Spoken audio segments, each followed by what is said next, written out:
Alright guys, TacticalRab back again today. Hope you're all doing well and enjoying your day so far. One of the most remarkable opening days of a CDL major we have really seen so far. I warned you guys this morning this is going to be interesting. Florida Mutineers came to play today and an incredible losers round 1 game we have tomorrow. So much to dive into today. Very much intrigued to hear your thoughts in the comment section below. Hit the like button if you enjoy. Subscribe if you're new as always. No glasses today for probably the first time ever on this channel, to be honest. Got contacts in for the event, so did Crone actually. So yeah, we met up today. It was a good time. Obviously I've met a lady guys today. So if I did meet you today, it was really great to do so. I've been having a lot of fun so far, and it's only going to continue with the results. Man, what a day of matches we had. So going into the day, there were 4 teams that could still qualify for champs. None of these are the Florida Mutineers, by the way. They are eliminated. The max they can possibly get were they to win the event would be 175 points, which would be just behind what they would need to qualify for the World Championship. But as it stands, that can no longer happen. And by the end of the first game, Boston had locked their place in as well. So now it's only a battle between 3 remaining teams for that final spot,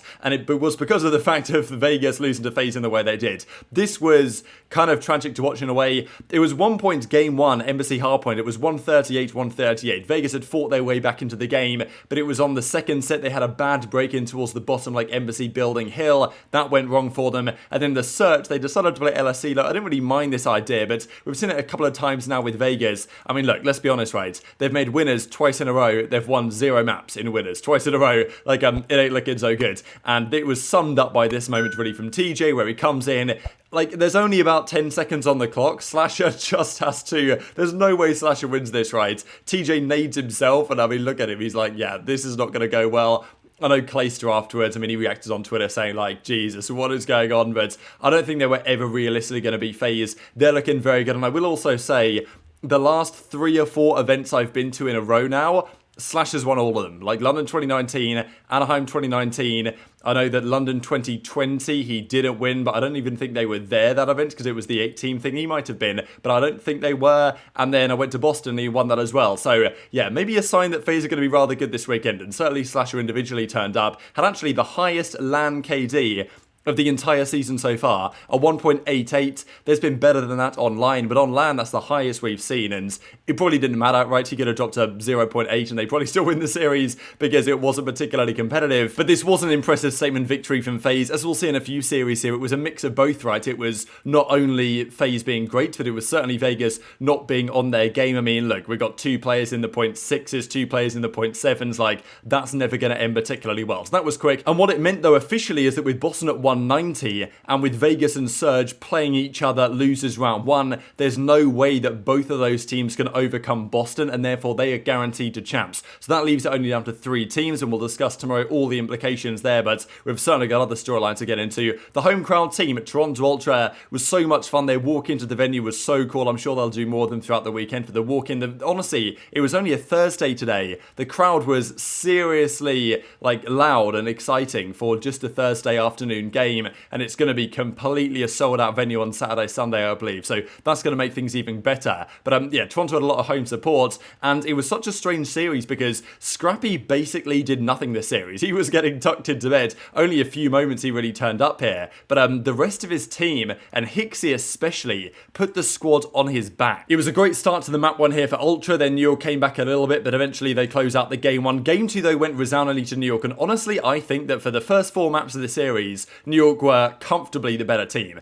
Game 1 was pretty competitive. Game 2 was very clearly New York had prepped very well for Ultra on what they were going to do on that hotel search and destroy. They were way more decisive as well in their search and destroy play game 2. Like when they got an opening, they would get the bomb down. They knew what was coming from Ultra in terms of their defensive setups. They took that comfortably. And game 3, they outplayed Toronto, I think, for about 15 minutes. And then they got outplayed for about 20 seconds, and that was their demise. This looked like it was going to be New York's, like, absolutely guaranteed. They had so many lives down, like, basically every round, they were down, like, 5 lives in the first couple of minutes. But we know how control works, and I was thinking the whole game I was watching this live, like, in the front few rows. Like, at some point, they're going to go 4 dead, and something's going to happen, because all it takes, as long as we've got 4 lives left, if your team could just get 4 dead, like, you know, something's going to happen well. And it's basically what happens here. Like, Ultra managed to 4-stack this point after getting all the kills, and despite Ultra's, like, you know, they were doing terrible. They were down, like, 9 9 to 20 lives going into this final rotation to this point. But yeah, New York could do nothing, and it was a very quick capture here. So somehow Ultra win this round 5. They got outplayed, I think, this entire map. It was super hype because it came out of nowhere, this capture. Like, I think a lot of the fans thought it was over. And then game 4, New York again with a better team. So honestly, New York will really feel like they should have won this series 3-1 because they had all the chances to do so, and Scrappy had an uncharacteristically non-existent series. And it wasn't even him game 5, it was Hicksy game 5. He had an unreal series and was the key deciding factor in the game 5 when Toronto clutched up. So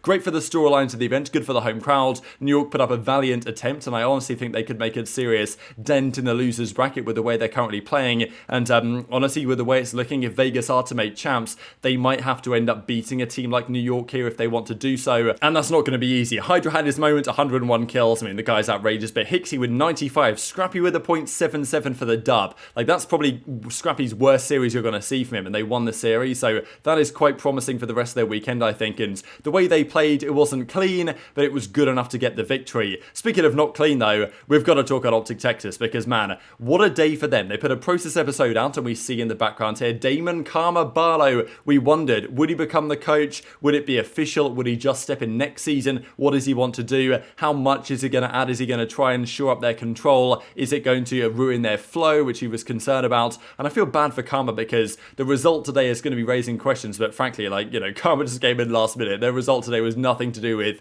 Karma's influence on the team, and I think he can be a positive influence, and it very much seems like this is the case now that he's their coach. They do that video, they then tweet this out as well with, of course, the 3-time champ, and then when they come out on stage, I was pleasantly surprised to see the 3-time walkout behind the guys, and he was eventually a hype man for them, right? I mean, look, he's Canadian, it's kind of like home event to a certain extent, so this is really exciting, but I do feel, I mean, looking at these pictures now back at it, that OpTic, they underestimated the level of competition they're facing here. I think I mentioned it earlier today, I said this was not going to be an easy series. I did predict OpTic 3-2 though, I will, say, I thought OpTic were going to win somehow. I thought it was going to be close though. I did not think that it was going to be as uncompetitive as it was. This was honestly, like, I was jaw-dropping, like, this series. Like, watching this series, my jaw was dropping, like, is what I was trying to say, because there was a moments here where I was like, wow, this is not what I expected. Especially looking at the map set, right? You've got Fortress game 1, you've got a Mikado Search game 2 that OpTic are pretty good at, then Expo Control that they beat Florida on the other day, then a Hydro, which OpTic are good at, and then Embassy Search, which is maybe a 50-50 again, but still pretty good for OpTic. So you look at this map set and you think, well, surely OpTic, it should go at least 5, right? I mean, there's no way OpTic get 3-0'd on this map set, you would think, but that was exactly what happened. So look, I will say that there was rumours going around that Florida have been absolutely frying in scrims behind the scenes, and I mentioned it earlier today, their team play, generally, after watching that series, their team play is up there with, even FaZe's isn't great, but it's getting better, but it was up there with Thieves, and it was up there with Ultra, like, in terms of actual teamwork and coordination, maybe even with New York as well. Like, OpTic, we know, okay, they can slay hard, but their discipline is not always there, and today, that was very much put on display, especially when they faced some adversity.